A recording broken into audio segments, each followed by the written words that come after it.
آپ کی دعا قبول کیوں نہیں ہوتی؟ لوگ روز دعا کرتے ہیں لیکن اثر نہیں ہوتا۔ تو اس کا آج سلوشن ہے۔ آپ اگر پوری ویڈیو غور سے سنیں گے تو انشاءاللہ آپ کو اس کا جواب ملے گا۔ صدقے کو بہترین طریقے سے ایکسپلین کیا گیا ہے۔ علیہن لہن مثل الذی علیہن بالمعروف وللرجال علیہن درجہ، یہ کہہ کے بات چھوڑ دی۔ آگے آئے لا تتمنوا ما فضل اللہ بعضهم علی بعض، اور مزید اس کے لیے ذہنی جو ہے تیاری کر دی۔ اب آ رہی ہے وہ چیز جو چبھنے والی چیز ہے۔ الرجال قوامون علی النساء، مرد عورتوں پر حاکم ہے۔ یہ میں ترجمہ زور دے کر رہا ہوں۔ یہ قامہ جو ہے، قامہ جب علا کے ساتھ آئے گا تو کچھ اور معنی ہوں گے، قامہ بے کے ساتھ آئے گا کچھ اور معنی ہوں گے۔ قامہ بے کسی شے کو قائم کرنا، کونوا قوامین بالقسط، اسی سورہ مبارکہ میں آیت آ جائے گی، کونوا قوامین بالقسط، عدل کو قائم کرنے والے بن کر کھڑے ہو جاؤ۔ قامہ علا، کسی کے اوپر، سر پر مسلط ہونا، یہ ہے گویا کہ ایک درجہ حاکمیت ہے۔ گھر کے ادارے میں حاکم ہونے کی حیثیت مرد کو حاصل ہے۔ سربراہ خاندان جو ہے وہ مرد ہے، عورت نہیں۔ عورت کو بہرحال اس کے ساتھ ایک وزیر کی حیثیت سے کام کرنا ہے، یہ ہے اس کا اصل رول۔ اسی لیے میں بیان کر چکا ہوں کہ وہ جو نسیان کا معاملہ تھا، اللہ تعالیٰ نے اس کے اندر چونکہ یہ سیکنڈ رول پلے کرنا ہے اسے یقیناً اس کے جذبات کو تو زیادہ ٹھیس پہنچنے کا امکان رہے گا۔ آدمی کو ہر انسان، مرد بھی چاہتا ہے میری بات چلے، عورت چاہتی ہے میری بات چلے۔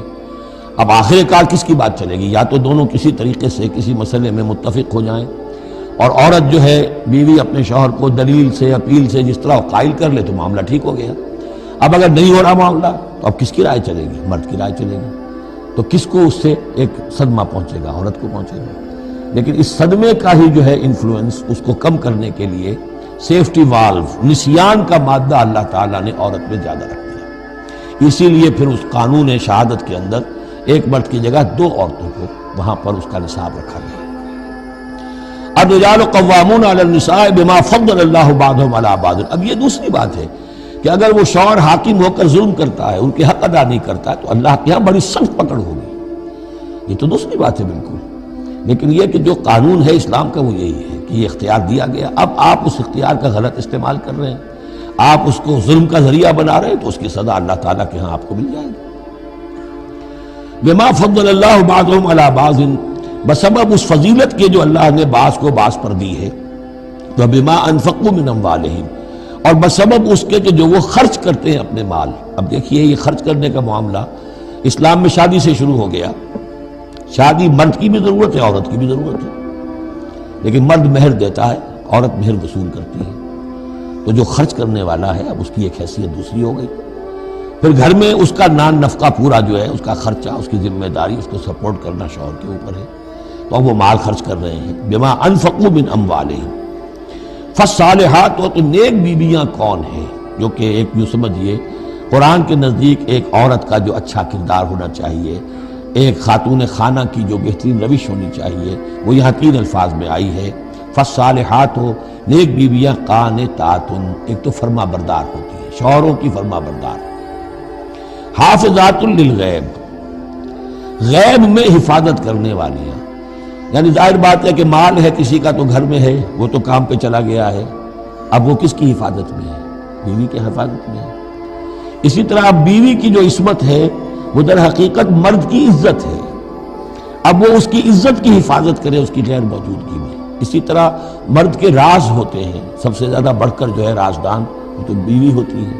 تو 3 اعتبارات سے حافظات للغیب، حافظات للغیب، غیب میں حفاظت کرنے والی ہیں۔ حفاظت کرنے والی ہیں شوہر کے مال کی، شوہر کے رازوں کی، اور شوہر کی عزت کی۔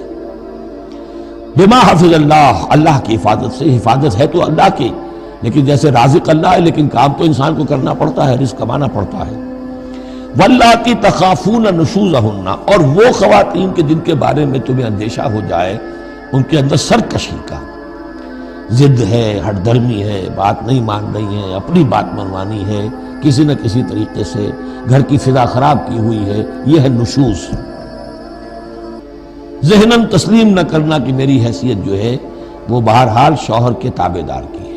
اس کو اگر تسلیم نہیں کریں گے تو ظاہر بات ہے فرکشن ہوگی، اور فرکشن جو ہے اس کے نتیجے کے اندر وہ گھر کے اندر جو ہے وہ ایک فساد پیدا ہوگا.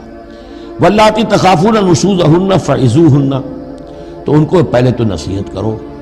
واہجروہن فی المضاجع، دوسرے تنبیہ کے طور پر ان سے تعلق اپنے بستر علیحدہ کر لو، اور ان کے ساتھ وہ تعلق ذل و شو جو ہے کچھ عرصے کے لیے بند کر دو. وَاضْرِبُوهُنَّ، اس پر بھی ٹھیک نہ ہو تو انہیں مارنے کی بھی اجازت ہے. اس میں حضور نے جو روکا ہے وہ یہ ہے کہ چہرے پر نہ مارا جائے، اور کوئی ایسی مار نہ ہو جس کا مستقل نشان جسم پر پڑے.